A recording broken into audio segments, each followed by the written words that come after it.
ಶಬರೀಶ್ ಅವರು ನಮ್ಮ ಜೊತೆ ಇದ್ದಾರೆ. ಶಬರೀಶ್ ಅವರೇ, ಮಕರ ಜ್ಯೋತಿಯ ಸಂದರ್ಭದ ದರ್ಶನಕ್ಕೂ ಸಾಮಾನ್ಯ ದಿನಗಳ ದರ್ಶನಕ್ಕೂ ಇರೋ ವ್ಯತ್ಯಾಸ ಏನು, ಅನುಭವ ಏನು ನಿಮ್ಮದು? ಮಕರ ಜ್ಯೋತಿಯ ದಿವಸ ಇನ್ನೇನು ಕೆಲವೇ ಸೆಕೆಂಡಲ್ಲಿ ನೋಡ್ತೀರಾ, ಒಂದೇ ಸಲ ಶರಣಘೋಷ ಬರ್ತದೆ. ಆ ವೈಬ್ರೇಷನ್ ನೋಡೋಕ್ಕೆ ನೀವಲ್ಲಿ ಹೋಗಬೇಕು. ಅಷ್ಟು ಜನಗಳು ಆ ಸ್ವಲ್ಪ ಸೆಕೆಂಡ್ 3 ಸಲ ದೀಪ ಮೇಲೆ ತಿಳಿಬೇಕಾದ್ರೆ ಒಂದೇ ಸಲ ಎಲ್ಲರೂ ಸ್ವಾಮಿಯೇ ಶರಣಮಯ್ಯಪ್ಪ ಅನ್ನೋದು ಅದು ಒಂದು ವೈಬ್ರೇಷನ್ ಸಾಕು. ಇಡೀ ಶಬರಿಮಲೆಯಿಂದ ಪ್ರಪಂಚಾದ್ಯಂತ ಆ ವಾಯ್ಸ್ ಹೋಗಿ ರೀಚ್ ಆಗುತ್ತೆ. ಆ ಥರ ಒಂದು ವೈಬ್ರೇಷನ್ನು ಮೈಯೆಲ್ಲ ಜುಮ್ ಅಂದ್ಬಿಡ್ತದೆ. ನಿಮಗೆ ಆ ಅನುಭವನ ಮತ್ತೊಂದು ಸಲ ಎಲ್ಲೂ ಅನುಭವಿಸೋಕ್ಕಾಗಲ್ಲ. ಅದು ಒಂದು ಕ್ಷಣಕ್ಕೋಸ್ಕರ ಇಷ್ಟು ದಿವಸ ಕಾದು ಅಲ್ಲಿ ಎಷ್ಟು ಲಕ್ಷಾಂತರ ಸಂಖ್ಯೆಗಳು ಕಾಡಲ್ಲಿ ಮೇಡಲ್ಲಿ ಎಲ್ಲೆಲ್ಲೋ ನಿಂತಿರ್ತಿದ್ವಿ ನಾವು. ಅದೊಂದು ಸಣ್ಣ ದೃಶ್ಯ ಕಣ್ಣು ಮಿಟಕಷ್ಟಲ್ಲಿ ಹೋಗ್ಬಿಡ್ತದೆ. ಕಣ್ಣು ಬಿಟ್ಟು ಅದನ್ನು ನೋಡ್ತಾ ಎಲ್ಲ ಒಂದೇ ಸಲ ಒಕ್ಕುರುಳಲ್ಲಿ ಇನ್ನೇನು ಕೆಲವೇ ಸೆಕೆಂಡಲ್ಲಿ ಹೇಳ್ತಾರೆ. ಇದನ್ನು ಬಹಳ ಸಂತೋಷ ಏನಂದರೆ ನಮ್ಮ ಕಾಲದಲ್ಲಿ ಇದಿರಲಿಲ್ಲ ಸೌಲಭ್ಯ. ಈಗ ಸುವರ್ಣ ಒಬ್ಬೊಬ್ಬರು ಮನೆಗೂ ತೊಗೊಂಡೋಗಿ ನೀವು ತಲುಪಿಸ್ತಾ ಇದ್ದೀರಾ. ಈ ವೈಬ್ರೇಷನ್ ಮನೆಗೂ ತಲುಪ್ತಾ ಇದೆ. ಇನ್ನು ಕೆಲವು ಸೆಕೆಂಡಲ್ಲಿ ಅವ್ರು ಅಯ್ಯಪ್ಪ ಅಂತ ಒಂದೇ ಸಲ ಕೂಗಿದ ತಕ್ಷಣ ಅಲ್ಲಿರೋ ಎಲ್ಲರ ಜೀವನನೂ ಪಾವನ ಆಗ್ಬಿಡ್ತದೆ. ಅದು ಒಂದು ಅದ್ಭುತವಾದ ದೃಶ್ಯ ನನಗೆ ಕೇಳಿದ್ದಾರೆ. ಶಬರೀಶ್ ಅವರೇ, ಧರ್ಮಕೀರ್ತಿ ರಾಜ್ ಅವರು ನಮ್ಮನ್ನು ಜಾಯ್ನ್ ಆಗಿದ್ರು. ಆಗ್ಲೇ ಲೈವ್ ವಿಜುವಲ್ಸ್ ಬಂದಿದ್ರಿಂದ ಅವ್ರನ್ನ ಮಾತನಾಡ್ಸೋದಕ್ಕೆ ಸಾಧ್ಯ ಆಗ್ಲಿಲ್ಲ. ಧರ್ಮಕೀರ್ತಿ ರಾಜ್ ಅವರೇ, ಬಹುಶಃ ನಿಮ್ಗೆ ಎಲ್ಲವೂ ನೆನಪಾಗ್ತಾ ಇದೆ ಅಂತ ಅನ್ಸುತ್ತೆ. ನೀವು ಹೋದಾಗ ದರ್ಶನ ಮಾಡಿದ್ದು, ಸ್ವಾಮಿಯೇ ಶರಣಮಯ್ಯಪ್ಪ ಅಂತ ಕೂಗಿದ್ದು ಎಲ್ಲವೂ ನೆನಪಾಗ್ತಿದೆ ಅನ್ಸುತ್ತೆ ಈ ದೃಶ್ಯಗಳನ್ನು ನೋಡಿದ್ರೆ ಅಥವಾ ಕೇಳಿಸ್ಕೊಂಡ್ರೆ. ಹೌದು ಹೌದು ಮೇಡಮ್, ಖಂಡಿತ. ನಾನ್ ಜ್ಯೋತಿಗೆ ಹೋಗಿರ್ಲಿಲ್ಲ, ಬಟ್ ಚಿಕ್ಕ ವಯಸ್ಸಲ್ಲಿ ತಂದೆಯವರು ಒಂದ್ ಗ್ರೂಪ್ ಅಲ್ಲಿ ಎಲ್ಲ ಕಳ್ಸಿಕೊಟ್ಟಿದ್ರು. ಸೊ ಅವಾಗ ಇದ್ದಿದ್ ಒಂದ್ ನೆನಪು, ಒಂದು ತುಂಬಾ ಚೆನ್ನಾಗಿದ್ದು ಒಂದ್ ನೆನಪು. ಅದಾದ್ಮೇಲೆ ಐ ಥಿಂಕ್ ನಾನು ದರ್ಶನ್ ಸರ್ ಜೊತೆ ಒಂದು 3 ಸಲ ಅವ್ರ ಜೊತೆನೆ ಹೋಗಿದ್ದೀನಿ. ಸೊ ಅವ್ರ ಜೊತೆ ಹೋದಾಗ ಅದೊಂದು ಜರ್ನಿನೇ ಬೇರೆ ತರ ಇತ್ತು, ತುಂಬಾ ಚೆನ್ನಾಗಿತ್ತು. ಅಂಡ್ ಅದೇ ನಾವು ಇಲ್ಲಿಂದ ಹೊರಡುವಾಗ ಒಂದ್ ಇದಿರುತ್ತೆ, ಹೆಂಗಪ್ಪ ಅಷ್ಟು ದೂರ ಹತ್ತದು ಹೆಂಗೆ ಅದು ಇದಂತ. ಬಟ್ ನಾವ್ ಒಂದ್ಸಲ ಎರ್ಮುಡಿ ಕಟ್ಕೊಂಡು ಅದ್ ಹತ್ತಕ್ ಶುರು ಮಾಡಿದ್ರೆ ಅದೇನ್ ಶಕ್ತಿ ಇದೆಯಲ್ಲ, ಅಯ್ಯಪ್ಪನ ಶಕ್ತಿ ಅದೇ ಕರ್ಕೊಂಡು ಹೋಗುತ್ತೆ ಮೇಲೆ. ಸೊ ಅದೊಂದು ಒಳ್ಳೆ ಎಕ್ಸ್ಪೀರಿಯನ್ಸ್ ಅಂತ ಹೇಳ್ಬೋದು.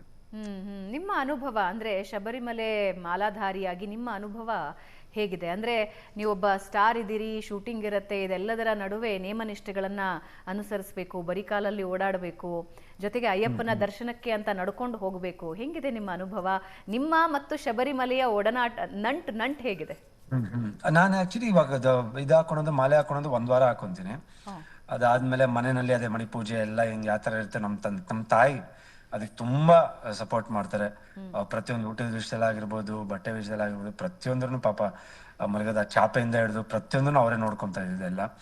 ಅಂಡ್ ಶೂಟಿಂಗ್ ಇದ್ದಾಗ ಆ ಟೈಮಲ್ಲಿ ಇಲ್ಲ ಬ್ರೇಕ್ ತಗೊಂತೀವಿ, ಇಲ್ಲ ಬರೀ ಏನಾದ್ರು ಟಾಕಿ ಪೋರ್ಷನ್ ಅಂತ ಈ ತರ ಇದ್ರೆ ಆ ಟೈಮಲ್ಲಿ ಶೂಟಿಂಗ್ ಮಾಡ್ತೀನಿ. ಆಮೇಲೆ ಅದೇನೋ ಅದೊಂದು ಚಪ್ಪಲಿ ಇಲ್ಲದೆ ಓಡಾಡೋದು, ಹಂಗ್ ಹೋಗಿದ್ರೆ ಅದೇನೋ ಒಂಥರ ಅದೊಂದು ಇದೇ ಬೇರೆ, ಆ ಶಕ್ತಿನೇ ಮೇಲೆ ಒಂಥರ ಇರುತ್ತಲ್ಲ, ಅದೇ ಒಂಥರ ಒಂದು ಒಳ್ಳೆ ಫೀಲಿಂಗ್ ಅಂತಾನೆ ಹೇಳಕ್ ಇಷ್ಟಪಡ್ತೀನಿ. ದಿ ಬೆಸ್ಟ್ ಮೆಮೊರಿ ಏನು ಅಂದ್ರೆ ಶಬರಿಮಲೆಗೆ ಹೋದ ಸಂದರ್ಭದಲ್ಲಿ? ದೇವರ ಭಕ್ತಿ ಬೇರೆ, ಆದ್ರೆ ಅದು ಅನುಭವಕ್ಕೆ ಬರೋದು ಬೇರೆ. ಶಬರಿಮಲೆಗೆ ಹೋದವರು ಅಥವಾ ಶಬರಿಮಲೆ ಅಯ್ಯಪ್ಪನನ್ನ ನಂಬಿದವರು ಬಹಳಷ್ಟು ಪವಾಡಗಳನ್ನ ಮಾತನಾಡ್ತಾ ಇರ್ತಾರೆ. ಶಬರೀಶ್ ಅವ್ರು ನಮ್ ಜೊತೆ ಲೈವ್ ನಲ್ಲಿ ಇದ್ದಾರೆ. ಅವ್ರು 1-2-3 ಅನುಭವಗಳನ್ನ ನಮ್ ಜೊತೆ ಹಂಚ್ಕೊಂಡ್ರು. ಅಂತಹ ಯಾವ್ದಾದ್ರು ಅನುಭವ ನಮ್ ಜೊತೆ ಹಂಚ್ಕೋಬಹುದಾ ನೀವು? ನನಗೆ ಆಕ್ಚುಲಿ ಇವಾಗ ಕೋವಿಡ್ ಗಿಂತ ಮುಂಚೆ ನಾನು 3 ವರ್ಷ ಕಂಟಿನ್ಯೂಸ್ ಹೋಗಿದ್ದು.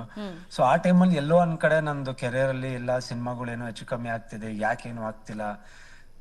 ಆಮೇಲೆ ಯಾರೋ ಒಂದ್ ಇದ್ ಮಾಡಕ್ಕೆ ಒಂದ್ ಫಸ್ಟ್ ಟೈಮ್ ಅದಾದ್ಮೇಲೆ 3 ವರ್ಷ ಗ್ಯಾಪ್ ಆದ್ಮೇಲೆ ಮತ್ತೆ ಹೋದಾಗ ಅಲ್ಲಿ ಹೋಗಿ ಬಂದ್ಮೇಲೆ ಮತ್ತೆ ನಂಗೆ ಒಂದ್ ಲೈಫಲ್ಲಿ ಒಂದು ಚೇಂಜಸ್ಗಳು ಕಾಣ್ತು.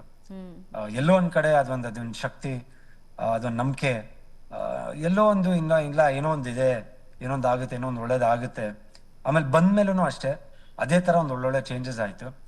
ಆಮೇಲೆ ಅಲ್ಲಿ ಹೋದಾಗ್ಲೂ ಅಷ್ಟೇ, ಆಕ್ಚುಲಿ ಹೋಗ್ಬೇಕಾದ್ರೂ ತುಂಬಾ ಬೇಜಾರಲ್ಲಿ ಇಲ್ಲ, ಏನಾಗುತ್ತೆ, ಹಿಂಗೆ ಯಾಕೆ ಹಿಂಗ ಆಗೋಯ್ತು, ಆ ಮನ್ಸು ನೋಯಿಸ್ಕೊಂಡು ಒಂದೊಂದ್ಸಲಿ ದೇವ್ರೆ ಅಯ್ಯಪ್ಪ ನೀನೇ ಕಾಪಾಡಪ್ಪ ಅಂತ ಹೋಗ್ಬಿಡ್ತೀವಲ್ಲ.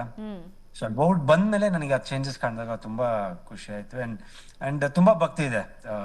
ಅಯ್ಯಪ್ಪ ಸ್ವಾಮಿ ಅಂದ್ರೆ ಒಂದು ಯಾವಾಗಾದ್ರೂ ಒಂದು 100% ಹೋಗ್ಲೇಬೇಕು ವರ್ಷಕ್ಕೆ ಅನ್ನೋದೊಂದು ಒಂದು ಬರ್ತಾ ಇರುತ್ತೆ ಮನ್ಸಲ್ಲಿ. ಸೊ ಅದೊಂದಿದೆ, ಅದೊಂದು ಶಕ್ತಿ ಇದೆ ನನಗೆ. ಭಾರತದ ಅತಿದೊಡ್ಡ ಧಾರ್ಮಿಕ ಯಾತ್ರೆಗಳಲ್ಲಿ ಶಬರಿಮಲೆ ಯಾತ್ರೆ ಕೂಡ ಒಂದು. ಕೋಟ್ಯಾಂತರ ಯಾತ್ರಾರ್ಥಿಗಳಲ್ಲಿ ಹೋಗ್ತಾ ಇರ್ತಾರೆ. ಆದ್ರೆ ನನ್ನ ಪ್ರಶ್ನೆ ಇರೋದು, ಮೂರ್ತಿಯನ್ನ ನೋಡಿ ಭಾವಪರವಶತೆ ಅಥವಾ ಭಕ್ತಿಯನ್ನ ತೋರಿಸೋದು ಅಥವಾ ಭಕ್ತಿಯಲ್ಲಿ ಮುಳುಗೇಳೋದು ಒಂದು ರೀತಿಯ ಭಕ್ತಿ. ಆದ್ರೆ ಬೆಟ್ಟದ ಮೇಲಿನ ಒಂದು ಜ್ಯೋತಿಗೋಸ್ಕರ ಕೋಟ್ಯಾಂತರ ಜನ ಕಾಯೋದಿದೆಯಲ್ಲ, ವರ್ಷದ ಒಂದು ದಿನ, ಒಂದು ಕ್ಷಣ, 3 ಸಲ ಹೊಳೆಯೋ ಆ ಜ್ಯೋತಿಗೋಸ್ಕರ ಕಾಯೋದಿದೆಯಲ್ಲ, ಆ ಭಾವ ಏನಂತೀರಿ? ಇಲ್ಲ ನಿಜವಾಗ್ಲೂ, ಯಾಕಂದ್ರೆ ಅಲ್ಲಿ ಹೋಗಿ ಬರೀ ದೇವ್ರನ್ನ ನೋಡೋದು ಒಂದು 10 ಸೆಕೆಂಡು ಸಿಗಲ್ಲ, ಯಾಕಂದ್ರೆ ಅಷ್ಟೊಂದು ಜನ ಇರ್ತಾರೆ, ಸೊ ಮುಂದೆ ಮುಂದೆ ತಳ್ತಾ ಇರ್ತಾರೆ.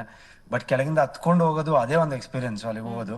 ಆಮೇಲೆ ಜ್ಯೋತಿಗೆ ಹೋಗೋದೇ ಇನ್ನೊಂದು ದೊಡ್ಡ ಎಕ್ಸ್ಪೀರಿಯನ್ಸ್ ಅಂತ ಹೇಳ್ಬೋದು. ಯಾಕಂದ್ರೆ ಬರೀ ನಾವು ಟಿವಿನಲ್ಲಿ, ಯಾಕಂದ್ರೆ ಹಲವಾರು ಸಲ ನಾವು ಪ್ಲಾನ್ ಮಾಡಿದೀವಿ ಹೋಗ್ಬೇಕು ಜ್ಯೋತಿ ಟೈಮಲ್ಲಿ ಹೋಗ್ಬೇಕು ಅಂತ, ಬಟ್ ಆ ರಶ್ ಜನ, ಬಟ್ ಯಾರು ಹೋಗಿ ಅದೊಂದು ಸಿಗುತ್ತಲ್ಲ, ಅದು ದರ್ಶನ ಸಿಗುತ್ತಲ್ಲ, ನಿಜವಾಗ್ಲೂ ಅವ್ರು ಒಂದು ಪುಣ್ಯವಂತರ ಅಂತಾನೆ ಹೇಳ್ಬೇಕು. ಬರೀ ಟಿವಿನಲ್ಲಿ ನೋಡಿದಾಗ್ಲೇ ಏನೋ ಒಂಥರ ಮೈನಲ್ಲಿ ಒಂದು ಜುಮ್ ಅಂತ ಇರ್ತೀವಪ್ಪ, ಏನಪ್ಪ ಇದು ಹಿಂಗಿದೆ ಅಂತ. ಸೊ ಅಲ್ಲಿ ಹೋಗಿ ನೋಡಿದವ್ರಿಗೆ ಐ ಥಿಂಕ್ ಇಟ್ಸ್ ಒಂದು ಬ್ಲೆಸ್ಸಿಂಗ್ ಅಂತಾನೆ ಹೇಳ್ಬೋದು. ಯಾರ್ಯಾರು ಅದನ್ನ ಸಿಗುತ್ತೋ ಜ್ಯೋತಿ ನೋಡೋಕ್ಕೆ, ಅದೊಂದು ಲೈಫ್ ಟೈಮು, ಅದೇ ನನ್ಗೂ ಅಷ್ಟೇ ಲೈಫಲ್ಲಿ ಒಂದ್ಸಲಿ ಅದೊಂದು ಎಕ್ಸ್ಪೀರಿಯನ್ಸ್ ಮಾಡಲೇಬೇಕು ಅಂತ ಒಂದು ಆಸೆ ಇದೆ. ಯಾಕಂದ್ರೆ ಅದೊಂದು ಲಕ್ಷಾಂತರ ಜನ ಮಧ್ಯದಲ್ಲಿ ಅದೊಂದು ಜ್ಯೋತಿ ನೋಡೋದಿದೆಯಲ್ಲ, ದೇವ್ರ ಸನ್ನಿಧಿಗೆ ಹೋಗೋದು ಜ್ಯೋತಿ ನೋಡೋದಿದೆಯಲ್ಲ, ಅದು I think once life time ಅಂತಾನೆ ಹೇಳ್ಬೋದು. ಅದು ದಿ ಬೆಸ್ಟ್ ಮೆಮೊರಿ ಅಂತ ಏನಿದೆ ಅಂದ್ರೆ, ಬೇರೆ ದೇವಾಲಯಗಳಿಗಂತೂ ರಸ್ತೆಗಳು ಬಹಳ ಸಲೀಸಾಗಿರುತ್ತವೆ, ಹೋಗ್ತೀರಿ, ದರ್ಶನ ಮಾಡ್ತೀರಿ. ಆದ್ರೆ ಇಲ್ಲಿ ನೀವು ನಿಮ್ಮ ನಡಿಗೆ ಬಹಳ ಮೆಮೊರಬಲ್ ಅಥವಾ ನೆನಪಿನಲ್ಲಿ ಉಳಿಯುವಂಥದ್ದು ಅಂತ ಬಹಳ ಜನ ನಮ್ಮ ಜೊತೆ ಮಾತನಾಡುವಾಗ ಹಂಚ್ಕೊಂಡಿದ್ರು. ಇದರ ಜೊತೆಗೆ ನಾನು ಆಗ್ಲೇ ಹೇಳ್ತಾ ಇದ್ದೆ, ಈ 18 ಮೆಟ್ಟಿಲು ಹತ್ತೋದು ಹೇಗಿದೆ ಅಂದ್ರೆ, ದೇವರು ನಮ್ಮ ಬಗ್ಗೆ ಜಾಸ್ತಿ ಪ್ರೀತಿ ತೋರಿಸ್ದ ಅಂದ್ರೆ ತಕ್ಷಣಕ್ಕೆ ಕರೆಸ್ಕೊಳ್ತಾನೆ, ಇಲ್ಲ ಅಂದ್ರೆ ಒಂದಷ್ಟು ಗಂಟೆಗಳ ಕಾಯಿಸ್ತಾನೆ ಅಂತ. ಹೌದು ಹೌದು, ಅದೇ ಇದ್ರಲ್ಲೇ ಇದೆಯಲ್ಲ, ಹಾಡಲ್ಲೇ ಇದೆಯಲ್ಲ, ಕಳ್ಳು ಮುಳ್ಳು ಅಂತ ಕಾಲಿಗೆ ಸಿಗುತ್ತೆ. ಯಾಕಂದ್ರೆ ಅದು ತುಂಬಾ ಸಲೀಸಾಗಿ ಹತ್ತದಲ್ಲ, ಅದು ಕಷ್ಟಪಟ್ಟು ಹತ್ತದೆ, ಅದು ಅಲ್ಲೊಂದು ಹೋಗದೆ, ಅದೊಂದು ರೀಚ್ ಆಗದೆ ಒಂದಿದು. ಸೊ ಅದು ಎಕ್ಸ್ಪೀರಿಯನ್ಸ್ ಅಂದ್ರೆ ಅದೊಂದು ಬೇರೆ ಇದು. ಯಾಕಂದ್ರೆ ಬೇರೆ ದೇವಸ್ಥಾನಕ್ಕೆ ಡೈರೆಕ್ಟ್ ಹೋಗ್ತೀವಿ, ಗಾಡಿ ನಿಲ್ಸ್ತೀವಿ, ಇಲ್ಲ ಒಂದು ಇದು ಮಾಡ್ತೀವಿ, ಸೀದಾ ಊಟ ದರ್ಶನ ಮಾಡ್ಕೊಂಡ್ಬಿಡ್ತೀವಿ. ಬಟ್ ಇಲ್ಲಿ ಅದ್ ಕೆಳಗಡೆ ನಾನು ಅವಾಗ್ಲೇ ಹೇಳ್ದಂಗೆ ಕೆಳಗೆ ಪಂಪಾಯಿಂದ ಅದು ಹತ್ಕೊಂಡು ಹೋಗೋದೇ ಒಂದು ವಿಧವಾದ ಒಂದು ಎಕ್ಸ್ಪೀರಿಯನ್ಸ್ ಅಂತಾನೆ ಹೇಳ್ಬೋದು. ಅಂಡ್ ಅಲ್ಲಿ ಹೋಗಿ 18 ಮೆಟ್ಲು ಹತ್ತಿದ ತಕ್ಷಣ ದೇವ್ರ ದರ್ಶನ ಅಂತ ಏನ್ ಹೇಳ್ತೀವೋ, ಅದು ಮೈನಲ್ಲಿ ಇರೋದು ಏನೋ ಏನಾದ್ರೂ ನೆಗೆಟಿವ್ ಎನರ್ಜಿ, ಒಂದು ಭಾರ ಏನಾದ್ರು ಒಂದಿದ್ರೆ ಅದು 100% ಅಲ್ಲೇ ಹೋಗ್ತದೆ. ರೈಟ್, ವಾಪಸ್ ಬರ್ತೀನಿ. ಇವಾಗ ಮಾತನಾಡ್ತಾ ಹೋಗೋಣ. ಬಾಲಚಂದ್ರ ಅವರೇ, 18 ಮೆಟ್ಟಿಲುಗಳು ಹತ್ತೋ ಆ ಶುಭ ಸಂದರ್ಭ, ಆದರೆ ಈ ಕನ್ಯಾಸ್ವಾಮಿಗಳು ಅಥವಾ ಮೊದಲ ಬಾರಿಗೆ ಯಾರು ಮಾಲಾಧಾರಿಗಳಾಗ್ತಾರೆ, ವಯಸ್ಸಿನ ಮಿತಿ ಅಂದರೆ ಬಹಳ ಚಿಕ್ಕ ಮಕ್ಕಳನ್ನು ಕರ್ಕೊಂಡು ಹೋಗ್ತಾರೆ. ಅದು ವ್ಯವಸ್ಥೆ ಸರಿಯಾಗಿ ಇರುತ್ತಾ? ಅಲ್ಲಿ ಮಕ್ಕಳನ್ನ ಕರ್ಕೊಂಡು ಹೋಗೋರಿಗೆ ವ್ಯವಸ್ಥೆ ಸರಿ ಇರುತ್ತಾ, ಅಥವಾ ಬೇರೆ ಏನಾದರೂ ಇನ್ಸ್ಟ್ರಕ್ಷನ್ಸ್ ಇದೆಯಾ? ಇಲ್ಲ, ಮುಂಚೆ ಸ್ವಲ್ಪ ಕಷ್ಟ ಇತ್ತು. ಇತ್ತಿತ್ತಲೇ ಕೇರಳ ಪೊಲೀಸ್ನವರು ಚಿಕ್ಕ ಮಕ್ಕಳು ಯಾರೇ ಇರ್ಬೋದು, ಅವರು ಎಷ್ಟೇ ಚಿಕ್ಕ ಮಗು ಇರ್ಬೋದು, ನಾನು ಮೊನ್ನೆ ಹೋದಾಗ 6 ತಿಂಗಳ ಮಗು ಸಹ ಕರ್ಕೊಬಂದಿರೋದು ತಾಯಿ, ಅವ್ರ ಸೊಸೆದಿರ್ಬೋದು, ಅವರು ಕರ್ಕೊಬಂದಿರೋ. ನಿಜವಾಗ್ಲೂ ಅದನ್ನ ನೋಡೋಕ್ಕೆ ಅಂದರೆ ಆ ಮಗುಗೂ ಸಹ ಒಂದು ಬ್ಯಾಂಡೆಡ್ ಅಂದರೆ ಕೇರಳದ ಪಂಪದಲ್ಲಿ ಏನು ಮಾಡ್ತಾರೆ ಅಂದರೆ, ಪ್ರತಿಯೊಂದು ಮಕ್ಕಳನ್ನ ಅಂದರೆ 10 ರಿಂದ 12 ವರ್ಷದವರೆಗೂ, ಏನು ಗಂಡು ಮಕ್ಳು ಇರ್ಬೋದು ಹೆಣ್ಮಕ್ಳು ಇರ್ಬೋದು, ಅವರಿಗೆಲ್ಲರಿಗೂ ಬ್ಯಾಂಡೇಡ್ ಹಾಕ್ತಾರೆ. ಅದಕ್ಕೆ ಒಂದು ಫೋನ್ ನಂಬರು ಟ್ಯಾಗ್ ಮಾಡಿರ್ತಾರೆ. ಒಂದು ಟ್ಯಾಗ್ ಹಾಕಿಬಿಟ್ಟು ಅವ್ರ ಜೊತೆಗೆ ತಂದೆ ತಾಯಿ ಜೊತೆಗೆ ಕೇರ್ಫುಲ್ಲಾಗಿ ಕಳಿಸ್ಕೊಡೋಕ್ಕೆ ವ್ಯವಸ್ಥೆ ಮಾಡಿದ್ದಾರೆ. ಮಧ್ಯೆ ಪೊಲೀಸ್ನವರು ಸ್ವಲ್ಪ ಸಹಕಾರ ಕೊಡ್ತಾರೆ. ಬಟ್ ನಾವು ಅವ್ರಿಗೆ ಸಹಕಾರ ಕೊಟ್ಟರು ಅವ್ರು ನಮಗೆ ಸಹಕಾರ ಕೊಡ್ತಾರೆ. ನಾವೇ ಕೊಡದೇನೆ ಇದ್ದರೆ ಹೇಗೆ ಕೊಡ್ತಾರೆ ಹೇಳಿ? ಸೊ ಅವರು ದಿನ ನೋಡಿ ಬೇಜಾರಾಗಿ ಹೋಗಿರ್ತಾರೆ. ಆದರೂ ಮಕ್ಕಳು ಮತ್ತು ವಯಸ್ಸಾದವರು ಬಂದರೆ ಸ್ವಲ್ಪ ಮಟ್ಟಿಗೆ ನಮ್ಮ ಕರ್ನಾಟಕಕ್ಕಿಂತನೂ ಉತ್ತಮ ಅಂತ ನಾನು ಹೇಳಬಲ್ಲೆ. ಅಲ್ಲಿ ತುಂಬ ಶಬರಿಮಲೆ ವಿಚಾರದಲ್ಲಿ ಸಹಕಾರ ಕೊಡ್ತಾರೆ. ಯಾವುದೇ ಪೊಲೀಸ್ನರ ಕೈಯಲ್ಲಿ ಲಾಠಿ ಇರೋದಿಲ್ಲ. ಅಲ್ಲಿ ಎಲ್ಲರೂ ಅಂದರೆ ಡ್ರೆಸ್ಸಲ್ಲಿ ಇರ್ತಾರೆ, ನಮಗೆ ಕಳಿಸ್ಕೊಡ್ತಾರೆ, ಒತ್ತಾರೆ, ಸಹಜ, ಅದು ಏನೂ ಮಾಡೋಕ್ಕಾಗಲ್ಲ, ಒತ್ತಡದ ಜಾಸ್ತಿ ಇರ್ತದೆ. ಮಕ್ಕಳಿಗೆ ಒಂದು ಸ್ವಲ್ಪ ವ್ಯವಸ್ಥೆ ಮಾಡಿಕೊಡ್ತಾರೆ, ಅದ್ರಾಗೇನು ಅನುಮಾನ. ಈ ಸರಿ ಏನು ಮಾಡಿದ್ದಾರೆ, ದೇವಸ್ಥಾನದಲ್ಲಿ ಮುಂಚೆ ನಾವು ರ್ಯಾಂಪ್ ಮೇಲೆ ಬಂದು ಬರಬೇಕಾಗ್ತಿತ್ತು ದೇವ್ರು ನೋಡೋಕ್ಕೆ.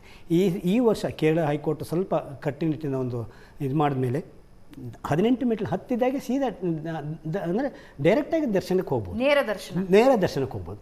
ಅಂದರೆ ಸ್ವಲ್ಪ ಹಿಂದೆ ನಿಲ್ತೀವಿ, ರ್ಯಾಂಪ್ ಮೇಲೆ ಬಂದರೆ ಸ್ವಲ್ಪ ಎದುರುಗಡೆ ಹೋಗ್ತೀವಿ, ಇದು ಹಿಂದ್ಗಡೆಯಿಂದ ನೋಡ್ಬೋದು ಅಯ್ಯಪ್ಪನ. ಅದೊಂದು ಉತ್ತಮವಾದ ಒಂದು ಅವಕಾಶ ಮಾಡಿಕೊಟ್ಟಿದ್ದಾರೆ. ಬಂದು ಈ ಕಡೆಯಿಂದ ದರ್ಶನ ಮಾಡ್ಬೋದಿತ್ತು. ಈಗ ಹಾಗೆಲ್ಲ ನೇರವಾಗಿ ಹೋಗಿ ಅಯ್ಯಪ್ಪನ ದರ್ಶನ ಮಾಡ್ಕೊಂಡು ಬರ್ಬೋದು.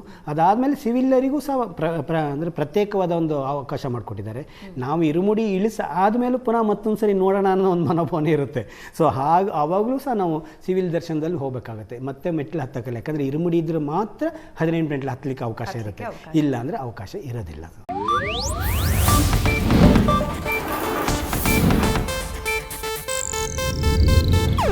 ಇದು ಏಷ್ಯಾನೆಟ್ ನ್ಯೂಸ್ ನೆಟ್ವರ್ಕ್ ಪ್ರಸ್ತುತಿ.